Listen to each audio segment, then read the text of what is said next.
Liam Carter pressed his back against the cold metal wall as three massive students walked past. They did not notice him, or perhaps they simply did not care. He had become good at making himself invisible over the past 2 weeks at the Galactic Academy. It was easier than facing the constant reminders that he did not belong here.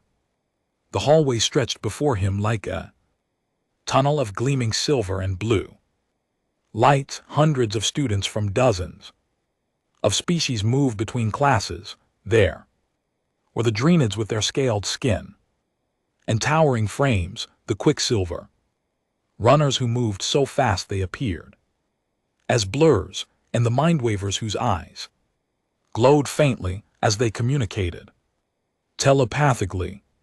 Then there was Liam, a human average height by Earth standards but small compared to most beings here. His brown hair was ordinary, his build was thin, and his only remarkable feature was the stubborn determination in his green eyes. Earth had joined the Galactic Union just 3 years ago. Humanity was the new species, the untested ones. The Academy accepted only 3 humans this cycle, and Liam was beginning to understand why so few were chosen. His fellow humans, both military candidates named Roger and Diana, had already distanced themselves from him after the first week of training. They wanted to prove humans could compete.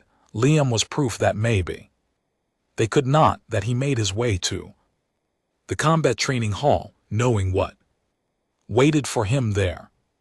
The instructor, a four-armed being named Instructor Van, had little patience for weakness. The training hall was enormous, with sections for different types of combat: energy, weapons, hand-to-hand fighting, zero gravity battle, and survival tactics. Liam had failed at all of them. Today was ranking day. All 500 students would see exactly where they stood. A massive display board showed the names and positions. Liam did not need to look at the bottom to know his name would be there. Number 500, dead last. Below him was only empty space that a group of students laughed as they passed the board. One of them, a Draconid named Thorn, pointed at Liam's name. Paper student, he said loudly. One touch and he tears. Others joined the laughter. Liam kept walking. He had learned that responding only made it worse. His small frame could not intimidate anyone here. His human strength was nothing compared to species that evolved on high gravity worlds. His reaction time was slow against beings who could see in multiple spectrums or predict movements through telepathy. The combat trial began with individual tests. Students fought training robots programmed to match their skill level. Liam faced the easiest setting, and still he struggled.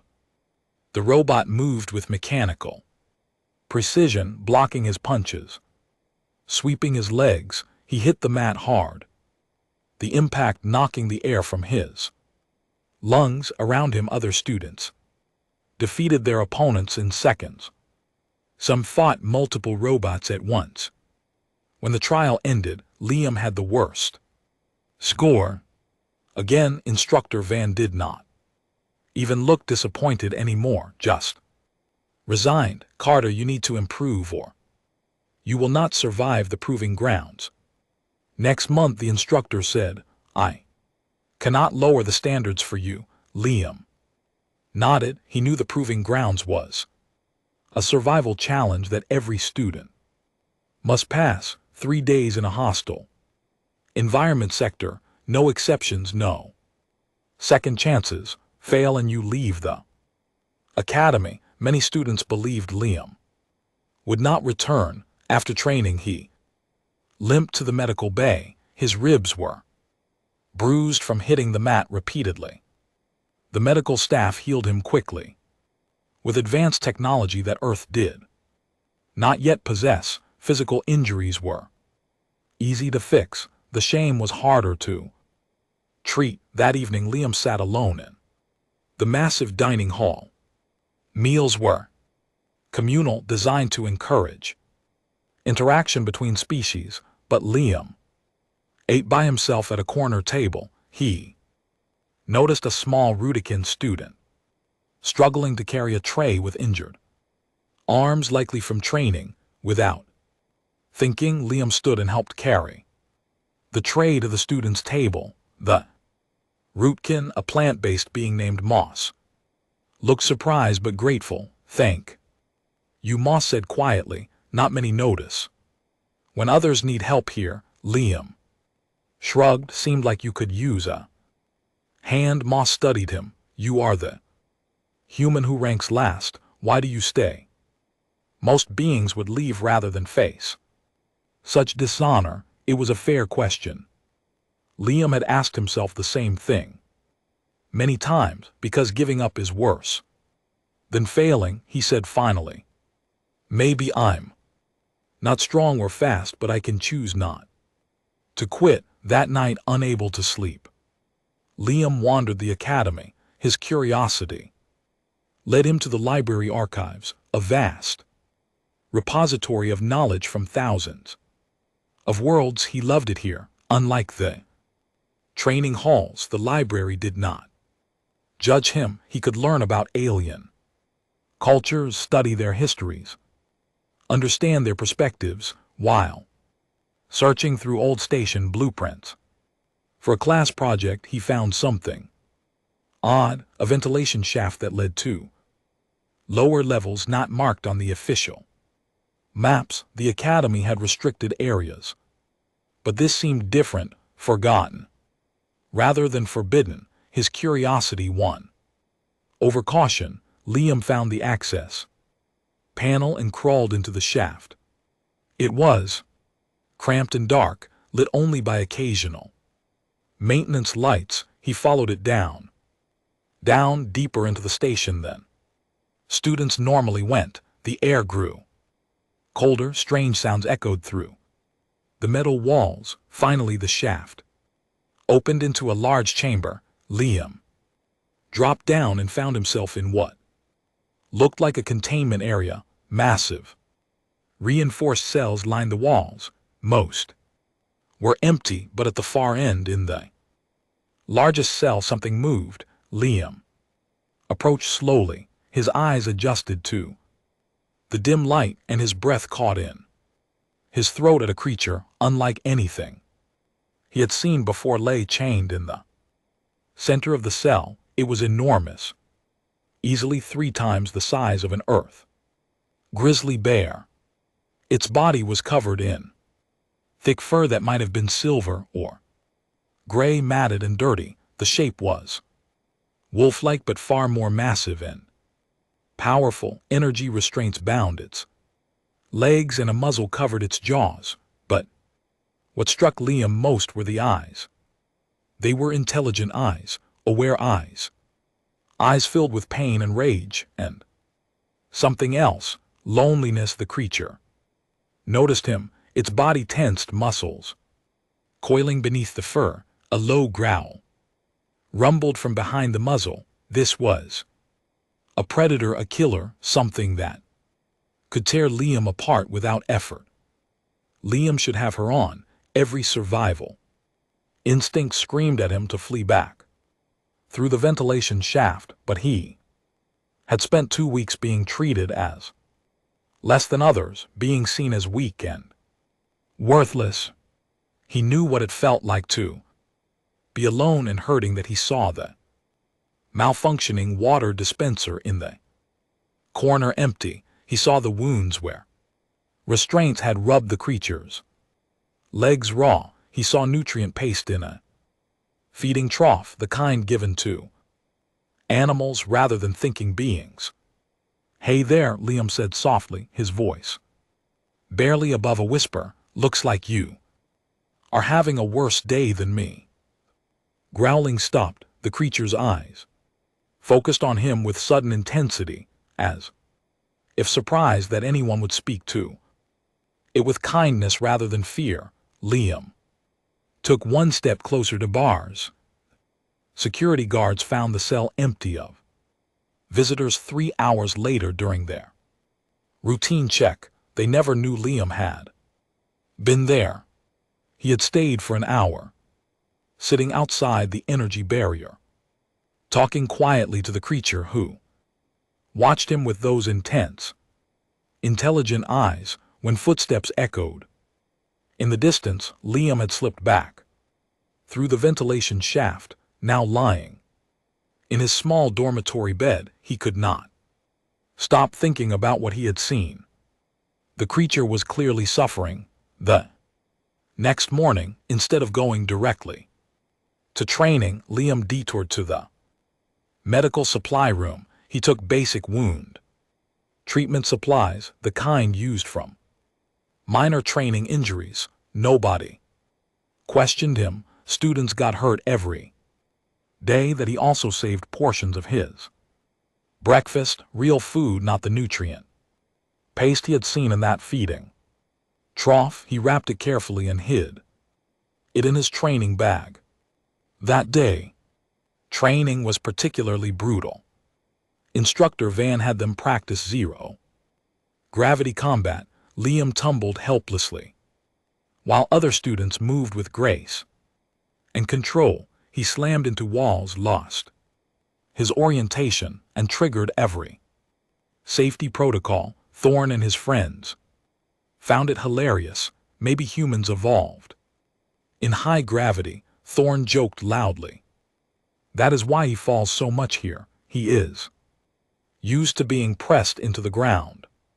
The other students laughed. Even Instructor Van looked amused. Liam said nothing, just picked himself up and tried again. By the end of the session, he was covered in bruises despite the padded training suit, but none of it mattered. He had a plan for the evening. After dinner, Liam waited until the hallways grew quiet. Most students gathered in common areas or studied their rooms. He made his way to the library, then to the ventilation shaft.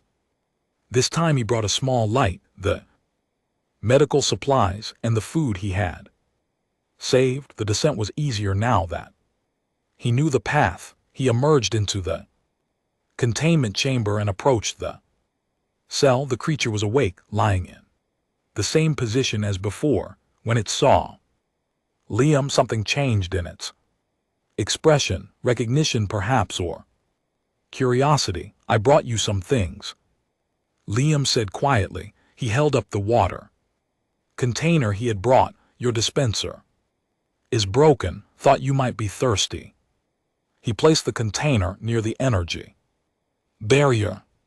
After a moment of hesitation, he deactivated the barrier just enough to slide the container through, then reactivated it immediately. It was risky. The creature could attack, but Liam had noticed yesterday that the energy restraints on its body were separate from the cell barrier. The creature was still bound. The massive wolf beast watched him carefully. Then, slowly it moved toward the water.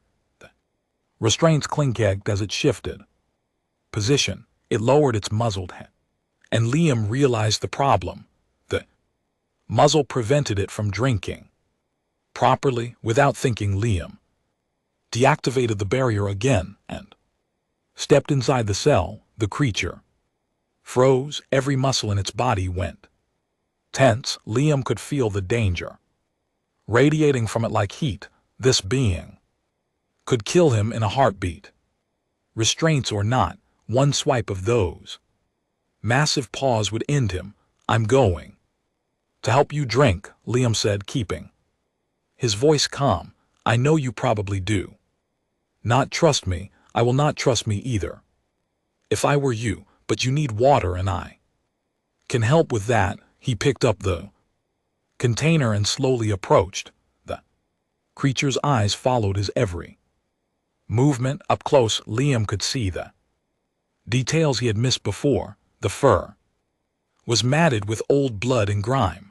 The wounds on its legs were infected. This being had been here a long time, suffering with nobody caring enough to help. Liam knelt beside the creature and carefully tilted the container. Water flowed through the gaps in the muzzle.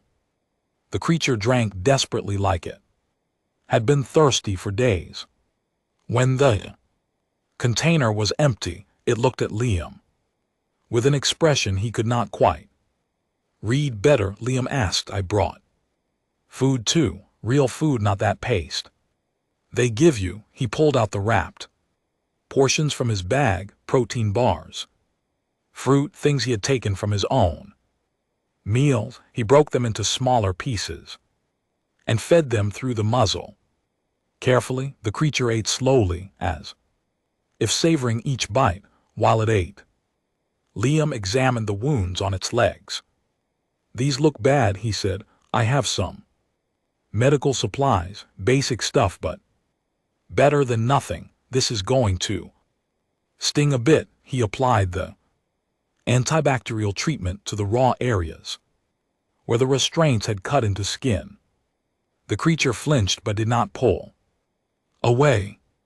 Liam worked carefully, talking the entire time about nothing in particular.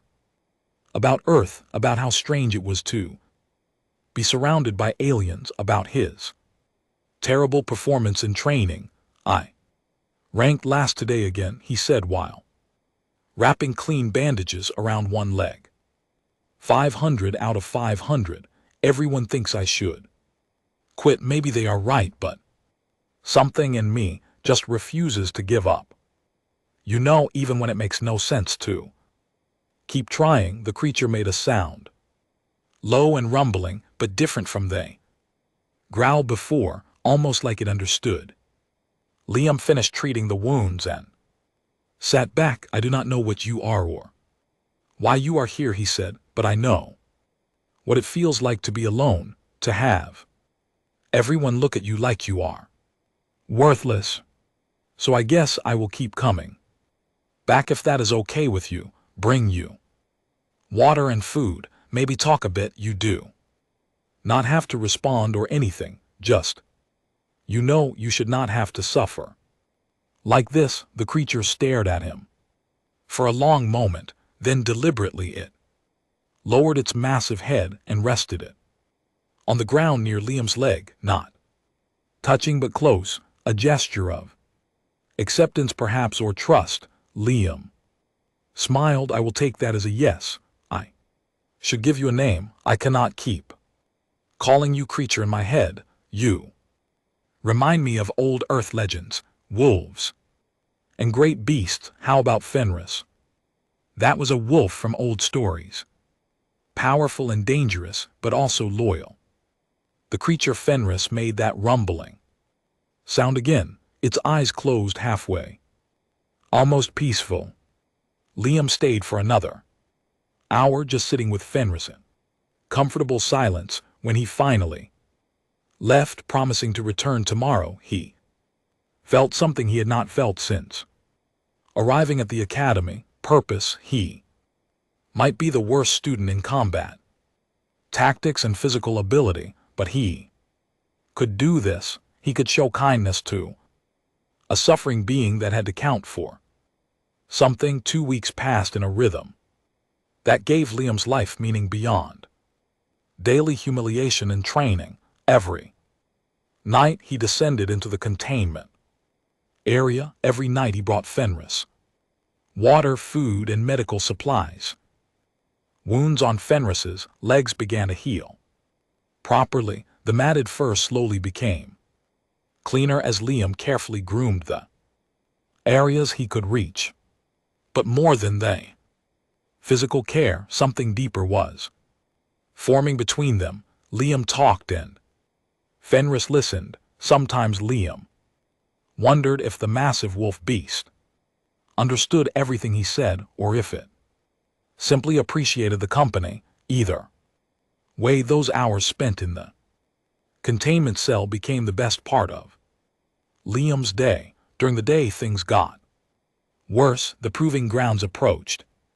Now just 2 weeks away, training intensified. Liam continued to fail.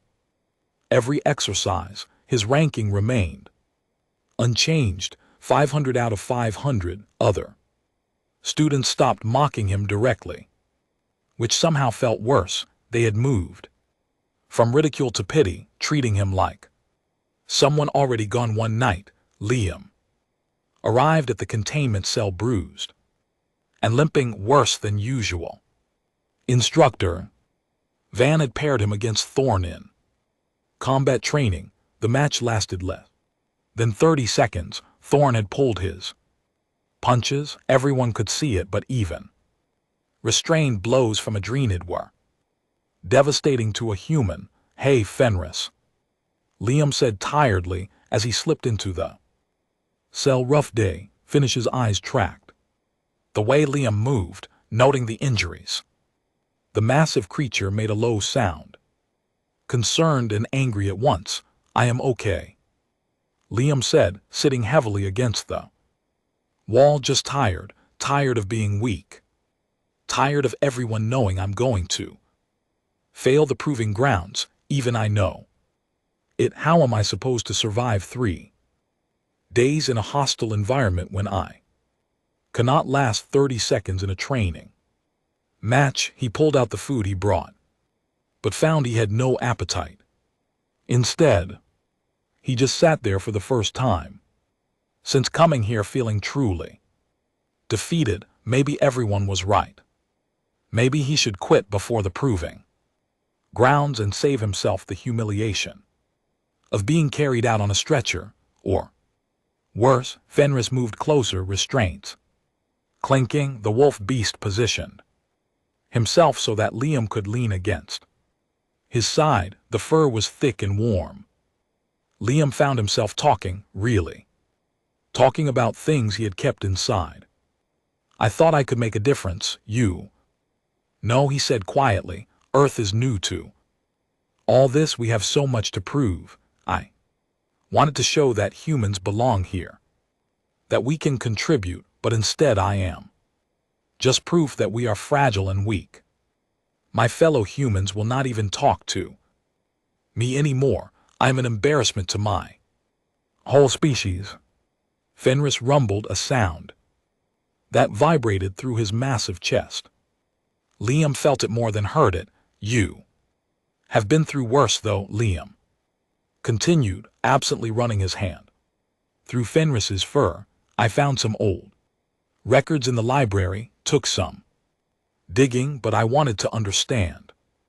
You're a Liberi, right? A warrior species. You bond with one partner for life. Your bonded partner was General Hawk. She died 2 years ago protecting refugee transports from pirates." Fenris went very still. "You tried to save her, but you could not reach her in time.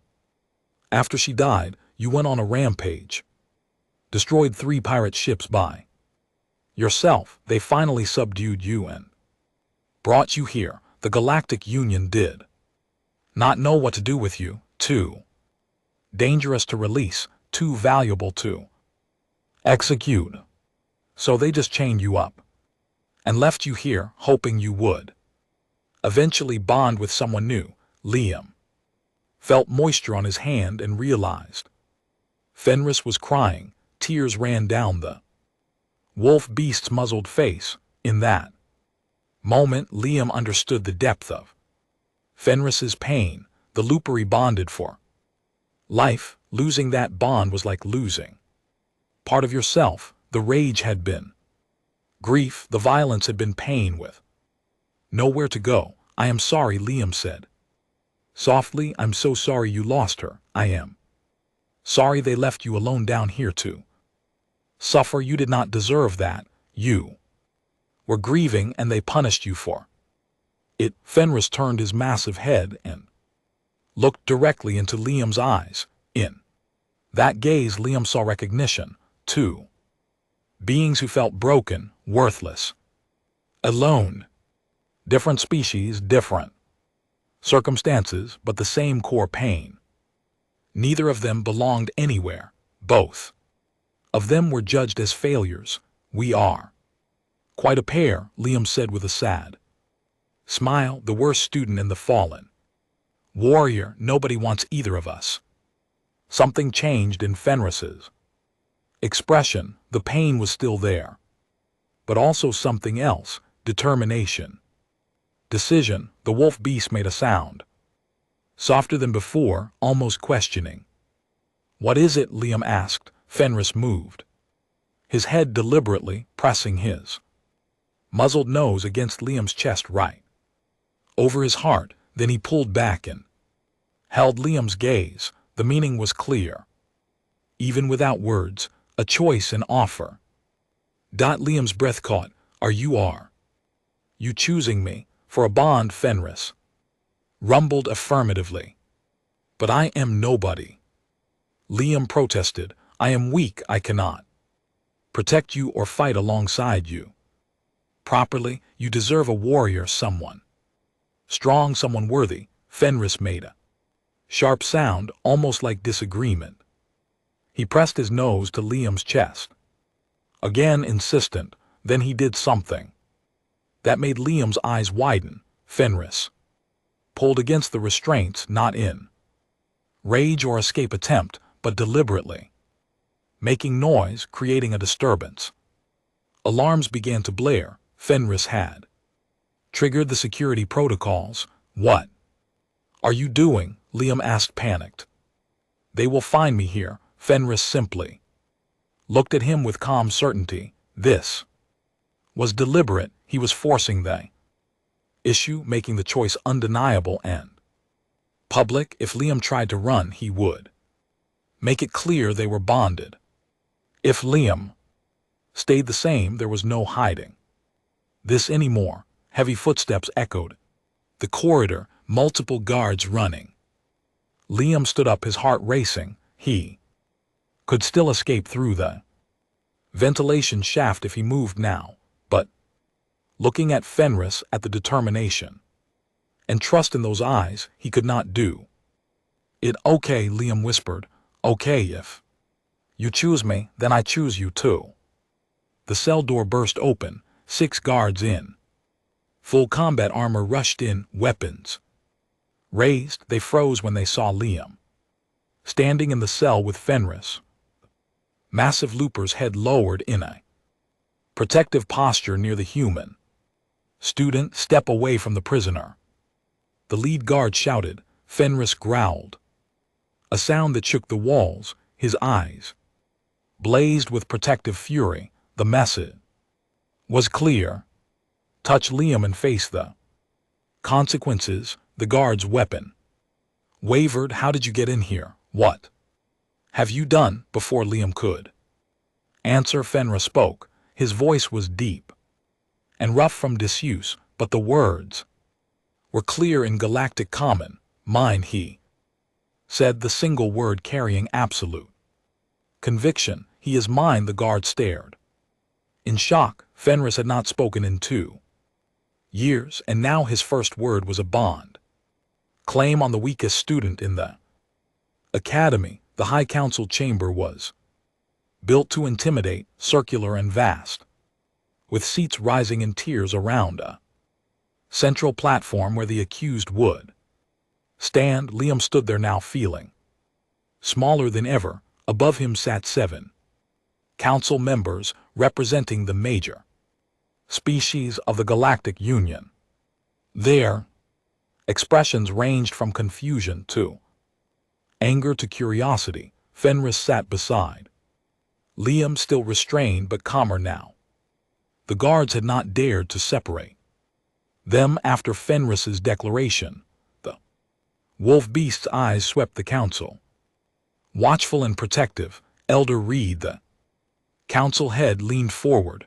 The ancient being species was difficult to identify, something that existed before most current civilizations. Reed's voice was measured and careful. Student Liam Carter, you stand accused of unauthorized access to restricted areas, tampering with containment protocols, and making contact with a dangerous prisoner. How do you answer these charges? Liam took a breath. Guilty of all of them, he said, but I would do it again. Murmurs rippled through the chamber.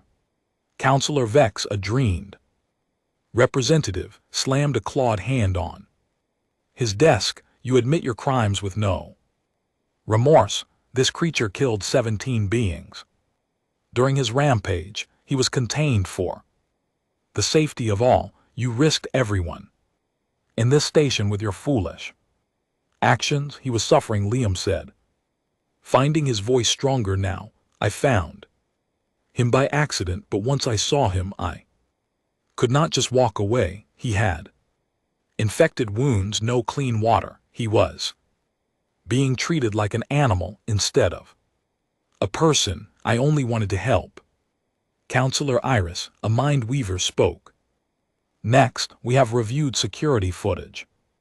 You visited the prisoner every night for 2 weeks. You brought supplies, food, medical treatment. You spoke to him. Tell us, what was your purpose? Were you trying to turn him into a weapon? Use him for your own advancement?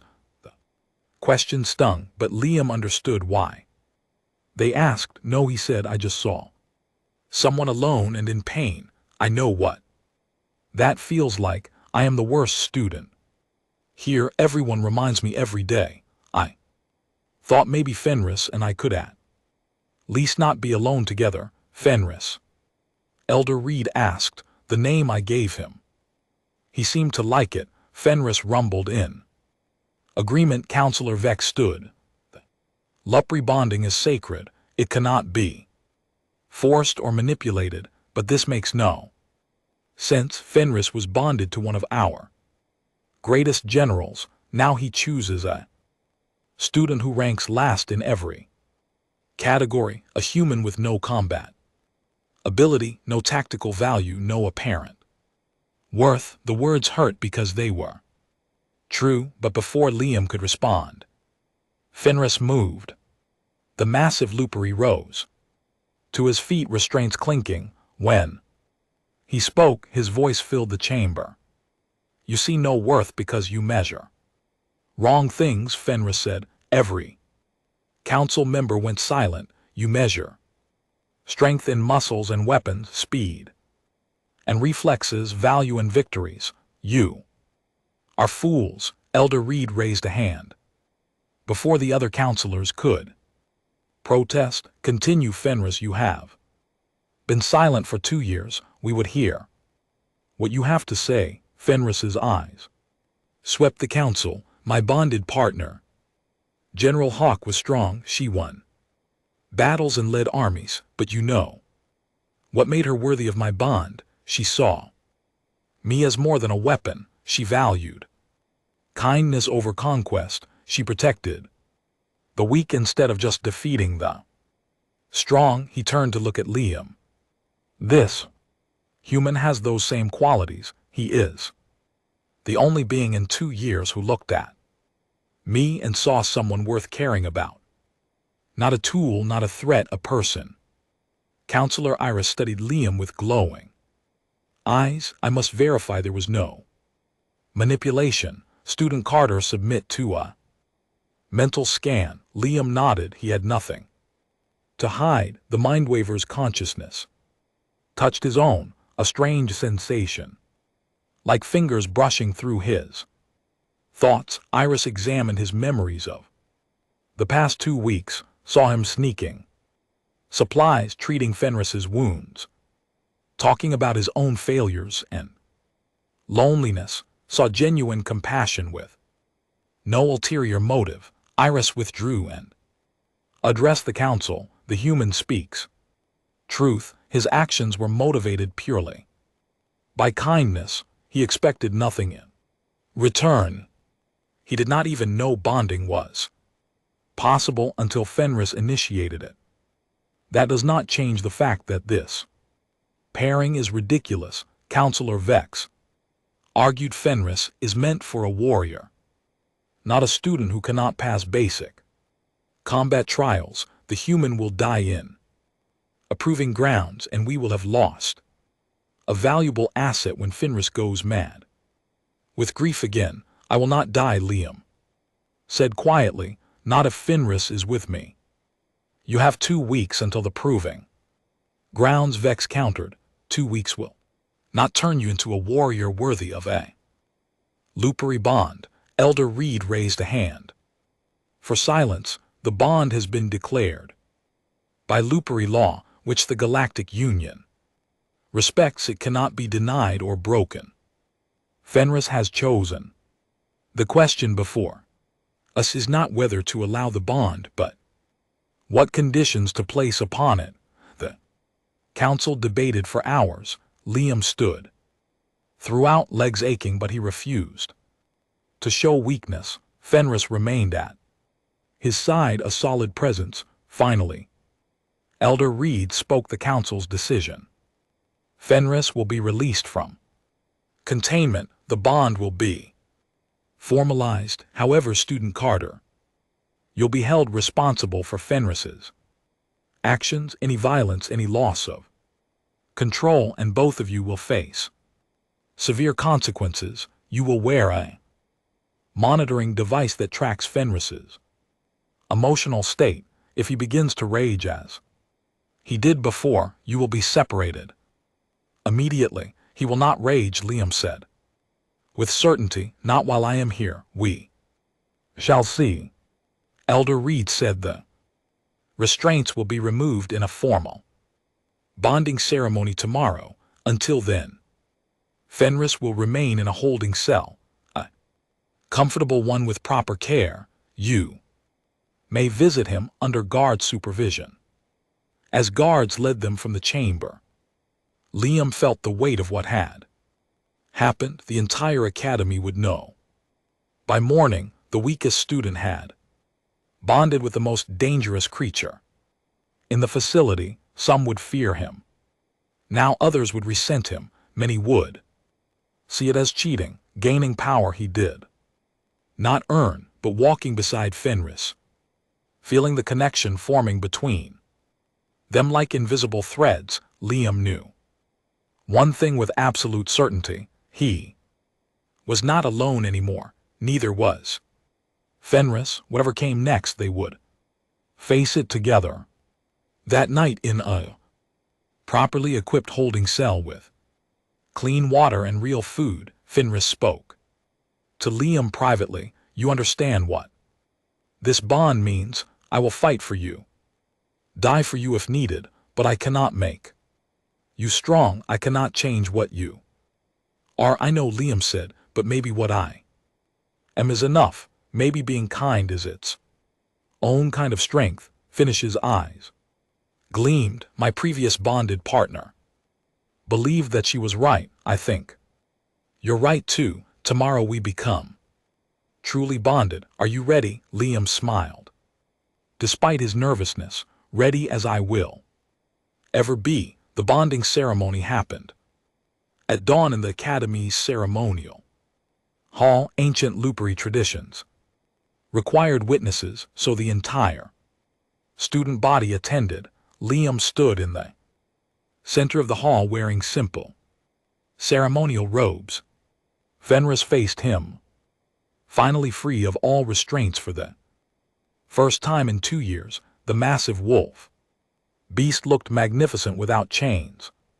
His silver fur gleamed, properly cleaned and groomed. His eyes held fierce intelligence and unwavering focus on Liam. When the Academy's elder performed the ritual words in the old Lupery language, Fenris responded with vows that bound him to Liam's protection and Liam to Fenris's care. The moment the bond finalized, Liam felt it presence in his mind that was not his own. Fenris's emotions flowed into him like a river. Loyalty, protectiveness, fierce pride, and underneath it all, gratitude so deep it brought tears to Liam's eyes. The connection worked both ways. Fenris could feel Liam's determination, his kindness, his fear of failing but refusal to give up. They were bonded truly and completely. The students reacted exactly as Liam expected. Some were afraid, many were jealous. Thorn and his friends looked at Liam with resentment. The human who ranked last now had the strongest protector in the academy. It felt unfair to them. Roger and Diana, the other human students, approached Liam after the ceremony. This changes everything, Roger said. Humans are going to be taken more seriously now because of you, or blamed if Fenris loses control. Diana added quietly, you are representing all of us. Do not mess this up. No pressure. Liam thought. Training became different. Fenris accompanied Liam everywhere, as was his right as a bonded partner.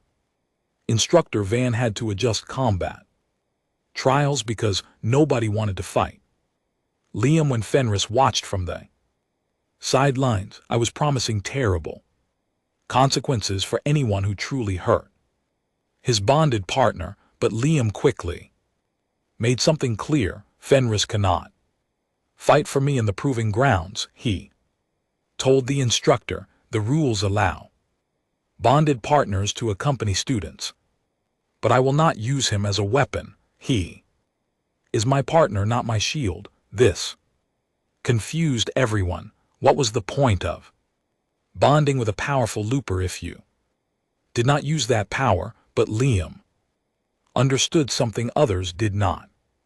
Fenris needed to heal from his trauma. Being treated as a person rather than a weapon was part of that healing. Liam would not undo the progress they had made.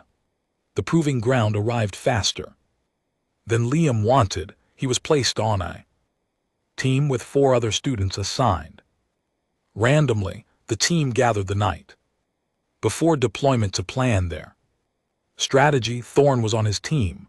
The massive Dreen had glared at Liam. Just stay out of the way, human. Let those of us who can actually fight handle the objectives. Iris, the Mind Weaver, was also on the team. She studied Liam thoughtfully. You surprised everyone with the bonding. Perhaps you will surprise us again. The third team member was Copper, a Gearhorn specialist in technology. The mechanical being communicated through electronic sounds, translated by a speaker. Your lippy companion interests me. The bonds mental connection fascinates. The fourth was Moss, the small Rootkin student Liam had helped in the dining hall weeks ago. Moss smiled at Liam. I'm glad you're on my team. You helped me when nobody else would. I will not forget that. They were dropped into the proving grounds the next morning. The environment was hostile beyond anything Liam had trained for. A volcanic wasteland with toxic gas vents, unstable terrain, and automated defense drones programmed to hunt them. 3 days. They had to survive 3 days while completing objectives and collecting beacon markers. The heat hit Liam immediately. His human body was not designed for this. Sweat poured down his face. The air tasted like sulfur and burnt metal. Fenris stayed close, his larger body providing some shade. Through their bond, Liam felt Fenris's concern. I'm okay, Liam said quietly. Just need to pace myself. Thorn took command immediately, which made sense given his combat training, but his tactics were aggressive and reckless. He wanted to charge straight for the nearest beacon marker, claiming glory through speed. Wait, Liam said. The map shows unstable ground between here and that beacon. We should circle around and waste time. Thorn snapped. We move fast and hard. That is how warriors win. But I'm not a warrior, Liam replied calmly. None of us have to be. We just have to survive and complete the objectives. There is a difference between winning and not losing. Thorn ignored him and led the team forward. Within an hour, they triggered a drone patrol. The team barely escaped, losing half their supplies when Thorn's direct assault caused a lava shelf to collapse beneath them. That night they made camp in a cave system. Morale was low. They had one beacon marker, but at heavy cost. Thorn blamed Liam for slowing them down, even though Liam had warned against the route. Liam sat apart from the others with Fenris. Through their bond, he could feel the loopers' frustration. Fenris wanted to intervene, to show dominance and force the team to listen to Liam, but Liam sent calming thoughts back. This was not about dominance, this was about teamwork. Around midnight, Copa's sensors detected something approaching, something big. The creature that burst into their camp was a nightmare, a magma stalker covered in hardened volcanic rock with molten blood that burned the ground where it walked. It was massive, even larger than Fenris, with multiple eyes and claws designed to tear through stone. Fenris immediately positioned himself between the creature and Liam, snarling a challenge. The magma stalker roared back. The two beasts circled each other, preparing to fight. Stop, Liam shouted. Everyone froze, staring at him like he had gone mad. But through his bond with Fenris, Liam had learned to read body language in ways he never could before. He saw what others missed. It is protecting something, Liam said, pointing behind the magma stalker. Barely visible in the cave shadows was a nest. Eggs. We camped near its territory. It is not hunting us. It is defending its young. Thorn raised his weapon. Then we kill it and take the nest area. Easier to defend. No, Liam said firmly. We move our camp. We do not need to fight. We just need to respect its space. You want us to retreat from a dumb animal? Thorn demanded. Liam met his eyes. I want us to survive. That thing will fight to the death to protect its nest. Even if we win, some of us will die. Is that worth it when we can just move? Iris spoke up. The human is right. I sense the creature's intent. Instinct. It will not pursue if we leave. Copper agreed. Tactical analysis supports retreat. Victory probability against this creature 32%. Casualties likely. Even Thorn could not argue with those numbers. Reluctantly, the team packed up and relocated. The magma stalker did not follow. It returned to its nest, satisfied that the threat had left a S. They settled into a new camp. Moss approached Liam. You saved us. Thorn's pride would have gotten us killed. Liam shrugged. Just seemed like the right choice. Not everything has to be a fight. But he noticed the way the team looked at him now, with a bit more respect. Maybe being weak was not the only thing that mattered. The final day of the proving grounds brought the ultimate test. All teams received coordinates for the central facility, where the last beacon markers waited. The structure was a collapsed research station, half buried in volcanic ash, with malfunctioning security systems and dangerous environmental hazards. Liam's team approached cautiously. Kappa's sensors detected another team already inside, but something was wrong. The life signs were stationary, clustered together, trapped. Thorn studied the facility layout. Their problem: we go in, grab our beacon and leave. If they're stuck, that is fewer competitors. We cannot just leave them. Liam protested. Why not? Thorn challenged. This is a competition. Only the strong survive. That is the way of the proving grounds. Liam looked at the others. Iris seemed conflicted. Copper showed no emotional response, being mechanical, but Moss looked troubled. Through his bond, Liam felt Fenris's opinion. The Loopery had no love for abandoning those in need. General Hawk would never have left people to die for a better score. I'm going to help them, Liam said. You can continue to the beacon if you want, but I will not leave people to die when I can do something about it. Fenris rumbled in agreement. Standing beside Liam, Thorn laughed bitterly. Of course the weak human wants to play hero. You will fail the proving grounds. Try to save others. Is that worth it? Liam thought about it. Really thought about it. He could follow Thorn, let the other team suffer, and maybe pass this test, or he could be the person he wanted to be, even if it cost him everything. Yes, Liam said simply. It is worth it. He turned toward the facility entrance. Moss immediately followed. I am with you, the small Rootkin said. You show me kindness when I needed it. I will help you show it to others. Iris hesitated, then nodded. My people value wisdom over strength. There is wisdom in compassion. I will assist. Copper calculated for a moment. Group survival probability increases with cooperation. Logical decision. I will help. Thorn stood alone, frustrated. But as the others moved toward the facility, he cursed in his native language and followed. Fine, but we do this fast. I'm not dying for strangers. The facility was a death trap.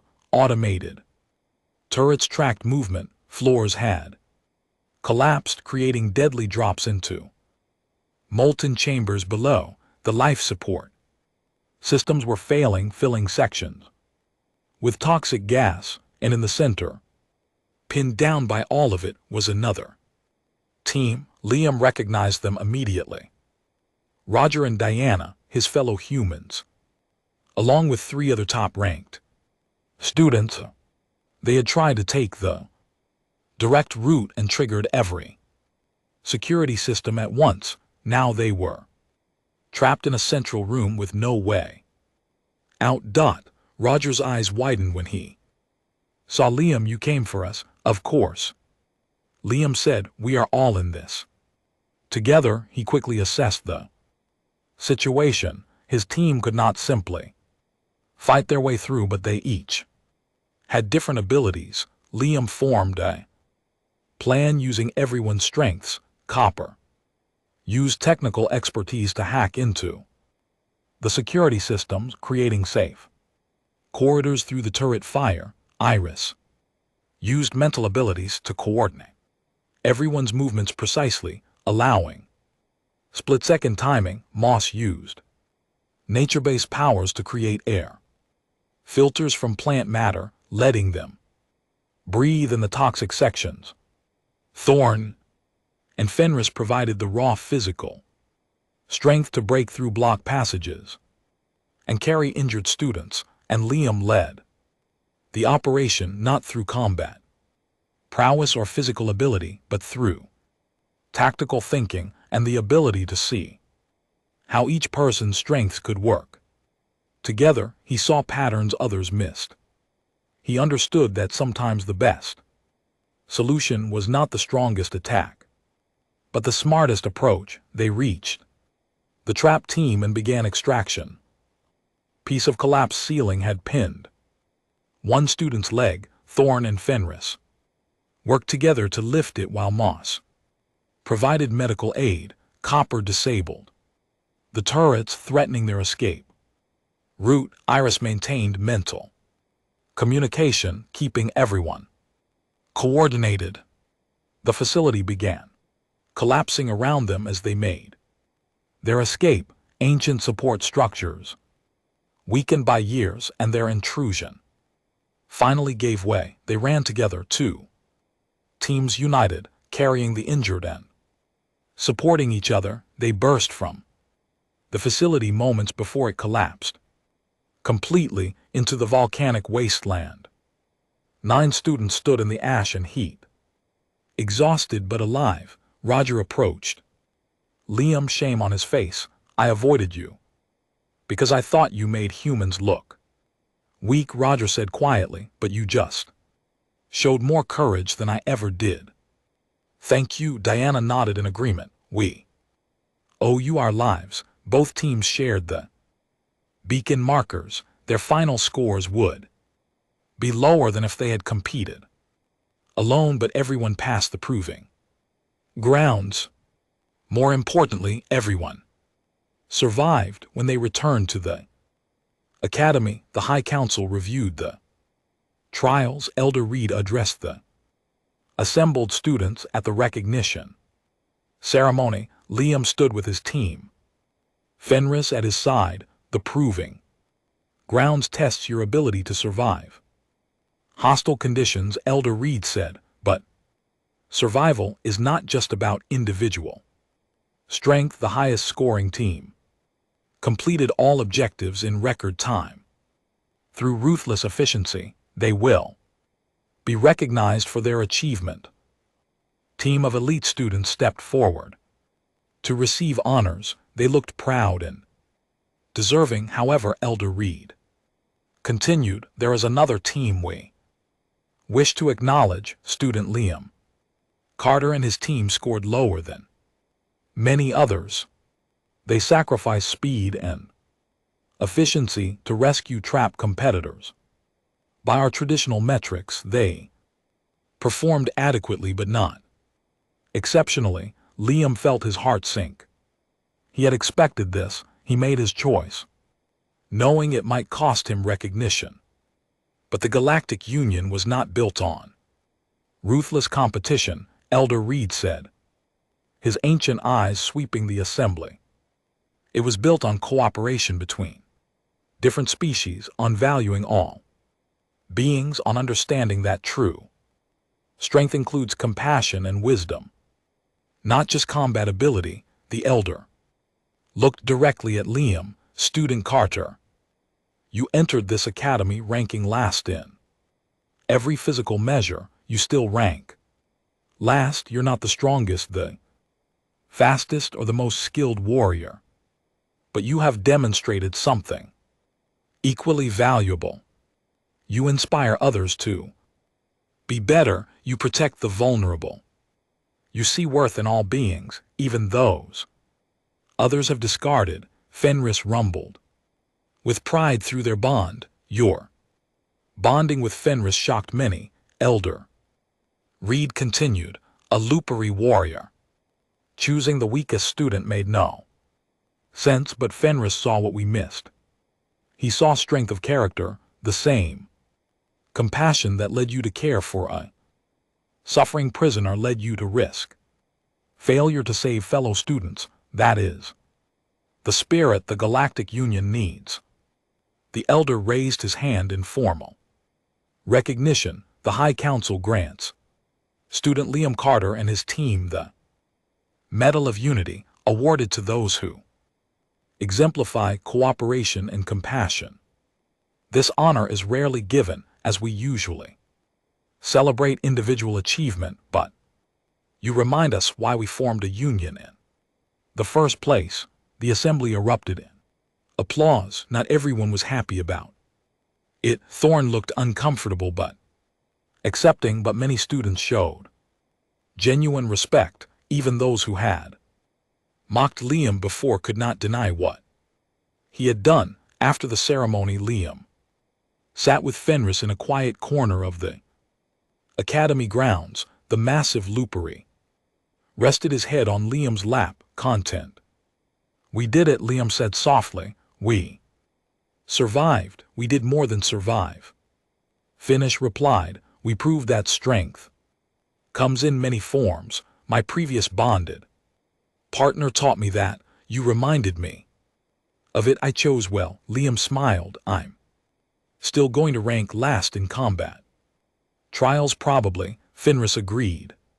But you'll always rank first where it matters most, in courage, in kindness, in seeing the good in others when everyone else sees only weakness or danger. They sat together as the sun set over the academy. Liam was still the weakest student. That had not changed, and probably never would, but he had gained the strongest protector through one simple act of kindness. More than that, he had gained a true friend, and he had proven that sometimes the greatest strength is not in being the best warrior, but in being the best person you can be. The other students walked past, heading to their dormitories. Some nodded respectfully to Liam, others still looked skeptical.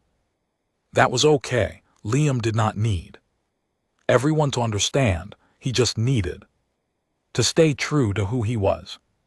And with Fenris by his side, he knew he could face whatever challenges came next. Together, the weakest student and the fallen warrior had found their place in a galactic union, not through power or dominance, but through loyalty, compassion, and the understanding that every being deserves dignity and care. That was a strength that would never rank